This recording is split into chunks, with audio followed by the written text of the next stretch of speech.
Good evening, boys and girls. Welcome to the latest Simon's New York stories. And uh, remember, man, that was like 10 years ago. Now, they've already gentrified everything and been swept away. Now it's like oligarchs. My next one's got to be die oligarch scum. You know, I've outlasted the hipsters. Anyway, so I just did one of these yesterday. I don't know. It's like maybe because it's getting cold out. Maybe I just have obsessive compulsive disorder. But I was doing a little practicing. You might remember this guitar. It was on it's been on a lot of albums since. First album it was on was Artillery Tractor, and it's been on just about every album since. I had it all fixed up a couple of years ago. Now I don't really take it out anymore. But I had it for 20 years, played it all over the place. I got it like in the 90s, and then I just played the wheels off it. I had to get it all refurbished because it was falling apart. So now it's my pet at home. Anyway, so broadcasting from Rockaway Beach and getting back to the worms. So we also, we would always have those crazy shows at Nightingale's. And those were nuts. I told you about some of the nuts stuff that went on. There was probably plenty of other crazy shit that went on there too, that I know some of it I was the perpetrator of. But the Worms was such a fun band because the personalities of everybody, when the band was on, it was like, we had Howie was very solid and very creative. Same thing with Charles Otis. Milo was real solid, and he understood how to keep people on the dance floor. Jerry just made the band sound huge with his bass. He was real bass. He was a human bass, just so solid. And Jono's songs, and he always had such good ideas. Really creative guy. Also, really good at like the business end of music. Not that he's a businessman, like, dollar signs in his eyes, but like he had a good sense of how to like get gigs and how to like kind of, like he's the guy that found us Banner Talent Agency with the Bo Diddley thing. He's the guy that booked the tours. We got on the charts in the College Music Journal thing, and he was really good at like kind of like reaching out and connecting. So that was a big thing. But he also, his guitar sound and my guitar sound, because I was playing a Gibson and he was playing a Telecaster, and the way we kind of bounced off each other,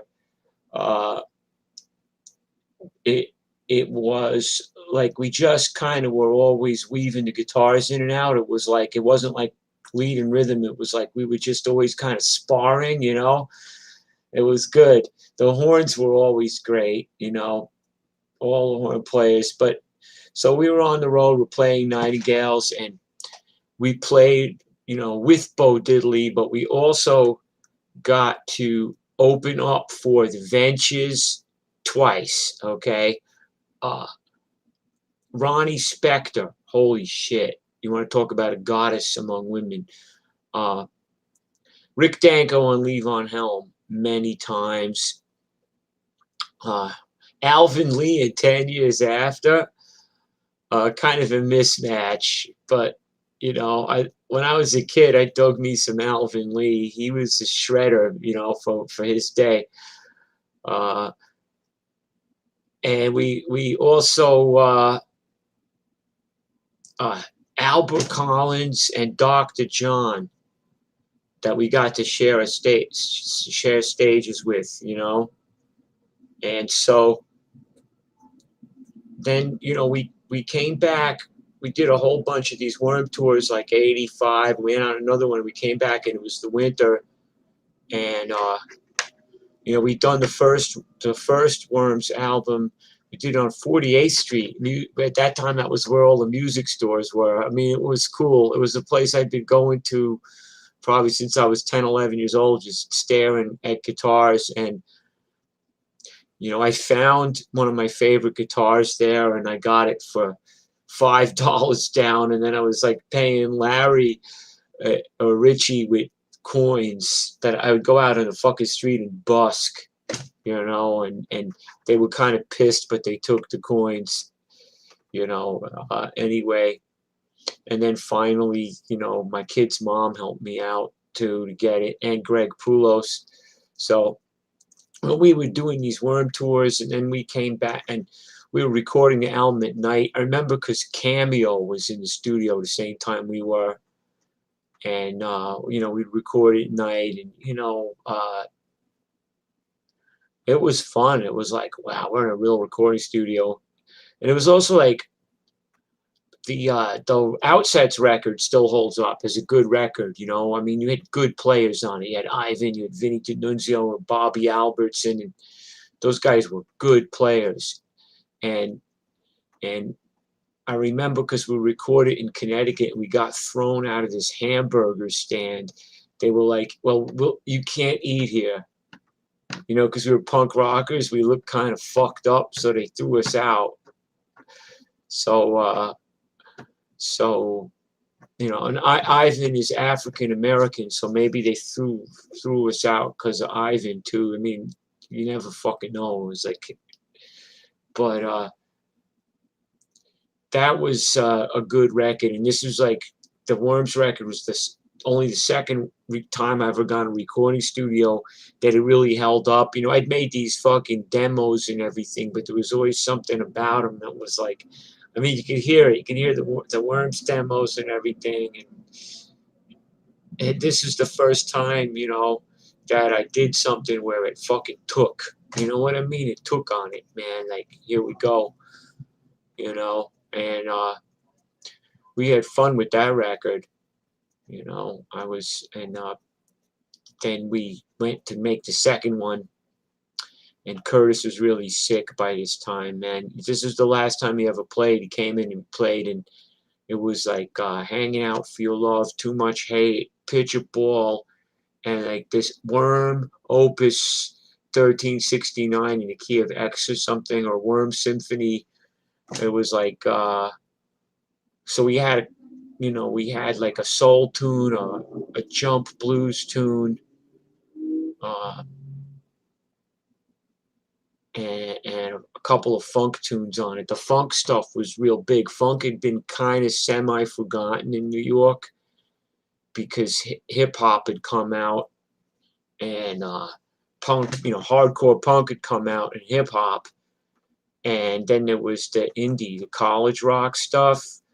For like, if you didn't feel like getting a broken fucking nose in the mosh pit, you could go to a college rock gig and kind of stand around like that and be all esoteric and shit. I don't know, my nose still fucking hurts. So and then you could go to Joey Miserable and the Worms and get your coat and your fucking bag stolen, but you'd have a good time dancing to us. But we went in there. Curtis was sick, but he played his ass off on the record, and it was like, I'm getting kind of choked up here because, you know, it was like the last time he ever played. You know, he came in. It was like his last hurrah. He was only fucking 49, man. You know, and he plays beautiful on that record. And he was saying goodbye to us because a few months later he passed. You know, and I remember I went to see him a couple times, and he was like, "Where's my green medicine?" And that green medicine, it's like something they only give you when you're dying. It's like got all kinds of fucking dope in it and shit, you know? And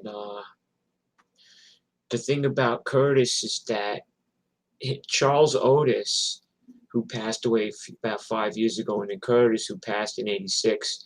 These are the first two musicians. These guys were like fathers to me, like Bo Diddley was. These are guys that were old school. I mean, they played in the '50s. These guys were born in the 1930s, and they were fucking playing rock and roll in the '50s. And if you ask me, the real fucking rock and roll is '50s rock and roll. You know, and so they played. They were the real deal. These people, Curtis Fields, Howie Wyeth, Charles Honeyboy Otis. These guys were the real deal. I mean, Howie played with fucking Link Ray and the Raymen. So forget about it.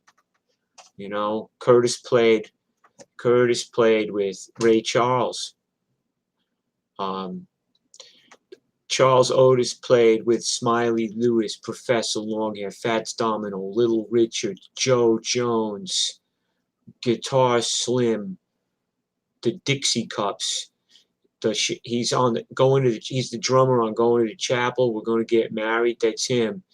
He played with Jimi Hendrix on Bleecker Street before Hendrix went to England. He played with he played up in Harlem with all those Harlem guys like Jerry Jamot.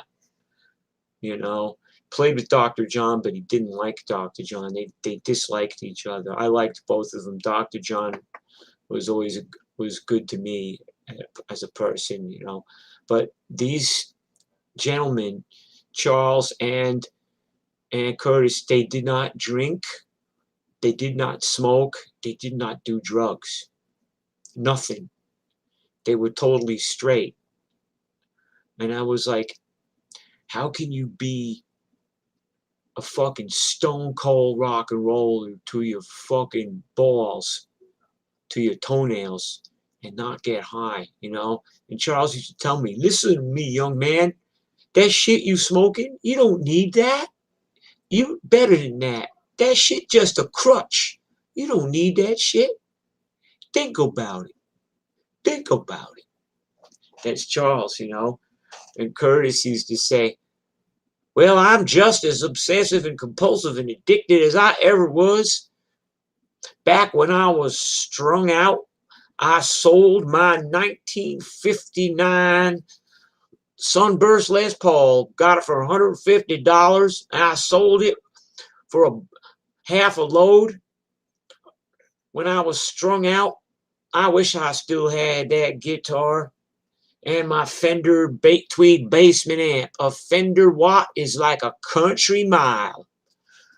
Back when I was strung out, and he said, I'm just as obsessive compulsive as anybody, but now I'm addicted to sobriety. Now, I'm addicted to sobriety for fucking 32 years, I got a lot of scars. Back of my head hurts still, even though they took that fucking scar. My nose hurts. I can't breathe through it too good. Just got punched in the face too many fucking times, But I will tell you this. They inspired me musically, and they inspired me to where, like, those gentlemen by osmosis, they led me on to become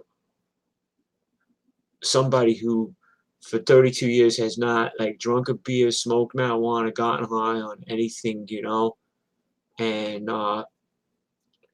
Curtis passed away a few months after making that record, and it was like, holy shit, he lived in Brooklyn, and damn. And the other thing about Curtis is that he all kind of fucking kept us in line, Like, he wasn't really somebody that you could bullshit. You couldn't jeff him. And so he would be like, why don't you just cut the crap and play rock and roll? Or he would be you know, like he just like cut the crap, kids. You know, Uncle Curtis. He was like my dad. No nonsense guy from Rocky Mount, North Carolina, which is also where Thelonious Monk is from, you know? And and he was a cut the crap guy. He was such a powerful force on the band because he really kind of kept us. We were fucking half the band were older guys that had played in the 50s, and half the band was we were like young, crazy, fucking stoned, drunk, fucking like troublemakers, you know? And he kind of kept us kids from like spinning too far out of the fucking zone, you know? Like he, and so when he passed away, it was a big loss, right? Then we had a couple of one of the members of the band that I wouldn't who shall remain nameless, but one of the people in the band was driving our tour van and crashed it into a police car, or I think it was a car with a cop. He was like not on duty, but it was his car, so he smashed into a cop. So we had this big fucking the van was done. We couldn't tour. We had to cancel the tour, and the cop was like suing and everything. Then Greg kind of got into the clutches of this girlfriend of his that kind of was like that she was really into the dope, and she wanted Greg to spend all of his resources on like her and her dope habit and not on us. So she kind of maneuvered him away from us, so like we couldn't get through to him. He wasn't in touch with us anymore. You know, he really helped us out because he paid for both the Worms records. He paid for the van. He paid for our like electro voice PA system, and he had, you know, he paid for me fixing up like a couple of my guitars and my amp. You know, it was really hard. It's always really hard to get amps fixed, you know, especially in New York. But you know, and he was just there for us. He would come to every show. He would tape us. He was just like moral support. And this is a guy that I met because he tried to fucking rob me. Him and his boys tried to fucking jump me on the street, but we became friends, you know. So he started kind of getting into trouble, and he got into a car crash too, and he got hurt a second time, and it was just a bad scene, you know, like his car got totaled. Uh, he was he got into legal trouble over the crash too, you know. Somebody else got hurt, so it was like we had these car crashes, and this is right after Curtis died, so it was like boom, Curtis died, boom, Greg is out of touch with us, you know, boom, you know, we can't tour, we don't got a van. So and then at about the same time, I know Vinny and Emil Elliott, they grew up. We grew up across the street from each other, right? So I know them, and in their building was this guy Jeff McBride, and he had a recording studio. So I went up there one day with Tommy from the Pop Tones, and we started recording some surf music. I was always really into surf and guitar, and just to do something a little different, and just do like I just was obsessively listening to Link Ray. I was obsessed with Link Ray and obsessed with the Bobby Fuller 4 and those whole like layered guitar sounds. So I started going in there and recording all these surf tunes. And I've always been obsessed with bass, right? I've always been like just really obsessed about bass and its role in music besides guitar. So I wanted to play bass in the studio. So I played my Yamaha like short scale like wiffle bass. I played that in the studio, and we started making some surf records and stuff that they all came out on the Bug Bite Daddy record, like 10 years later, they finally fucking came out, right? But it was called Surf Pogo. And I just wanted to kind of put out a surf punk instrumental record on the side, like a side project of mine. But I remember how much fun it was, and what a gas! Like, okay, I was like basically back then. I was trying to behave myself. Sometimes I'd fuck off with the occasional bag, but Rudy and Leon wouldn't really sell to me more than once a month out of respect for my kid's mom. And then if I did heroin, I'd get these really bad hiccups and kind of convulsions after, and she knew I was doing it, and I'd be in the doghouse, you know. So like I was trying to avoid fucking that shit, you know. Once in a while I'd fuck off with a little bit of it, but most of the time weed was what I was guilty of. Weed and Ballantine ale, you know. So I just remember like the high I got from making records is like, you know, just such a fucking high. It's just more even than playing live or anything. Like you make this record and you put this record on, and you know, it's like a more elevated plane than playing some bar someplace or something, you know. Pardon my cough. So I wonder if my tea, I don't like that caffeine tea. I like, this is just like herbal tea. That's what I like. See, I am a fucking hippie. I drink herbal tea. So sue me. Anyway, so we were doing that. Meanwhile, besides Curtis passing away and Greg getting into trouble in our van, Zahn was going downhill really bad. Really bad. He was living in the 713, really notorious squat between C and D, where like also John Joseph lived there, Harley lived there, I think a whole bunch of other people lived there. If you're watching this and you live there, you know. But I know Harley lived there too. And that's when Harley was in Murphy's Law. He started Murphy's Law. It's before Cro-Mags or anything, or before the Cro-Mags came out, became popular. But I think some other people lived there too. But he was living there, and somebody was taking his shit off the fire escape. It fell off the fire escape and died. That's the kind of place it was. It was just like nuts. And then we played this other place. They called it C Squat too, but I don't think it was the C Squat that everybody knows. It was some other squat, but the Pop Tones, we played there.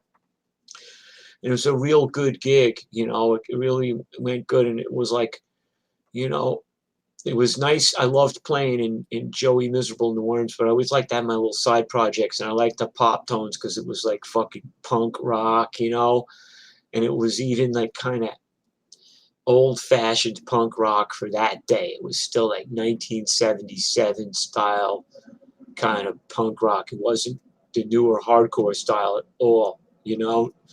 It was punk, you know, like the oldest style. We never played thrash or anything. I wrote a couple of songs that wound up to Bar Citizens, but I wrote like Hurry Up and Wait and The Truth Hurts, and those are more like the fucking, you know, horse gallop hardcore beat. I wrote them for the Pop Tones, but Zahn was going downhill. The dust caught up with him. Living on the street really caught up with him. And the heroin, he was doing so much heroin, and he really started to deteriorate. Like he just smelled bad. He had this big beard. He was asleep most of the time. It was like he really started to deteriorate. He was in and out of jail. He came over to, we didn't have a doorbell, so we heard, Simon, Simon, and he called my kid's mom's name, and he comes up and he asked my kid's mom for a knife. You got a knife? So we was like, what do you want a knife for? You're going to go stab somebody. And he had on this like smelly ass overcoat full of lice or whatever. And he took it off, and he had this big abscess on his arm, right? Like right here, right? He had this fucking abscess. So he's sitting at the tiny little kitchen table in our tiny little kitchen, and he just takes the knife and he sticks it into the abscess. Boom. and all this pus starts like it didn't just dribble out. It came out like abscess. It'll be pus and blood in this clear liquid when you and it just came out like pop, like Dr. Pimple Popper. And my kid's mom started screaming, and it wasn't good. He wound up in Bellevue, and he loved it. He loved it. He was watching TV all day. He was like, "Look, all I got to do is watch TV all day, and they give me 3 meals a day." That's where my line from um, sit, I'm sitting in my room watching TV all day, and my song "Mental Hospital, Rock and Roll" comes from. So Zahn was going downhill, and 2 Minutes Hate started because they got tired of waiting for Zahn at Pop Tones rehearsals. And then my kid's mom joined 2 Minutes Hate, and that's a whole other story. But uh, if you can imagine, like Gigi Allen and like Animal from Anti Nowhere League, and Gigi Allen and like fucking Einzelstory Neubauten, however you pronounce that, it was all kind of thrown together like that. Like they had a fucking toy piano.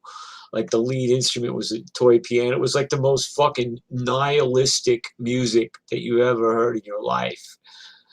Uh, Tom, the drummer in Pop Tones, he started playing this electric bass, but it had like reverb and tremolo on it. So it was like surf bass, and that was like the other instrument. It was just so they started that. So it was like kind of like this really confusing time, and the Worms were still playing and we're still playing.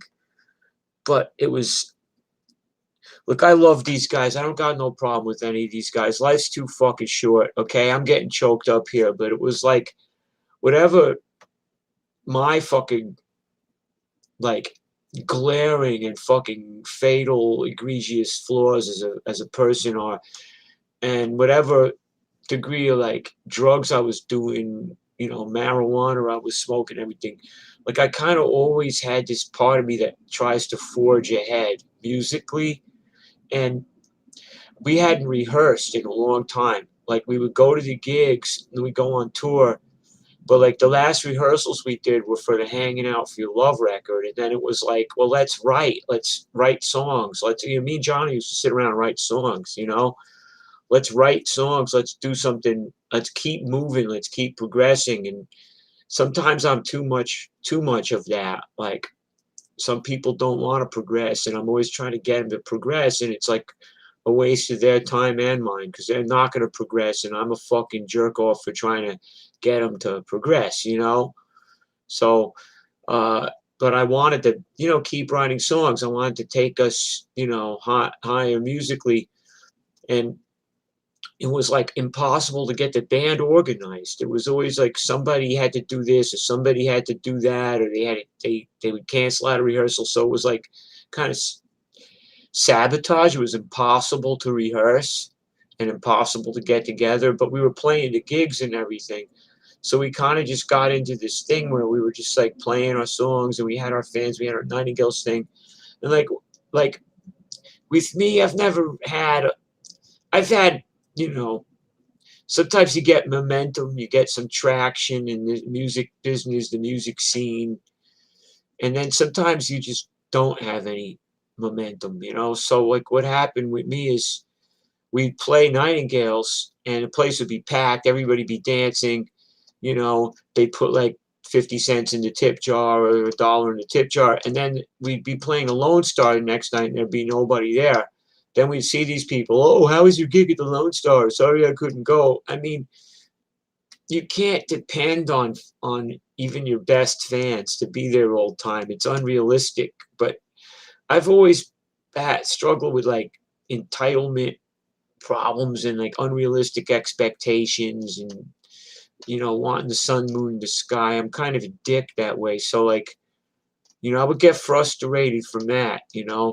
So all my frustrations kind of started building up with the Worms. And then I was also going off, besides the Worms and besides all the rhythm and blues, I was still trying to study jazz. I had I learned like How High the Moon and Anthropology, and I'd sit along and try to, with Charlie Parker records, and try to figure out the songs right off the record, you know. And I learned Anthropology. I learned, you know, like these tunes, and then I was also trying to learn Charlie Christian off the record, and then I had Bach lute suites, and I had my nylon string guitar, so I was trying to play Bach. So I had all, you know, it wasn't like my whole life was just like complete dissolute pandemonium. I still had, you know, but I was going off and seeing like Cro-Mags and Agnostic Front and Bad Brains and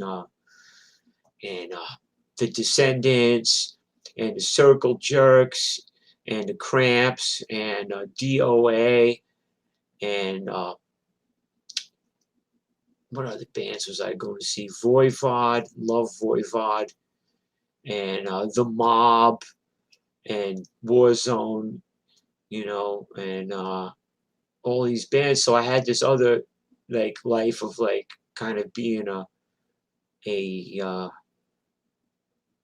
hanging, you know, going to hardcore shows, like, you know, digging on how like loud, fast, and angry, you know, and so I had that side to me too. So anyway, so now we're getting into late period worms, and uh, my frustrations did start to pile up, and I didn't deal with them in any kind of healthy way or appropriate way. I just, you know, uh, I guess I was like 27, but, you know, I didn't deal with my fucking frustrations the right way. So, like, the next chapter is going to be like the fucking rise and fall of Simon Chardiet, and like, how I just, like, left the worms and got like deep into the fucking hard stuff and just became a total fucking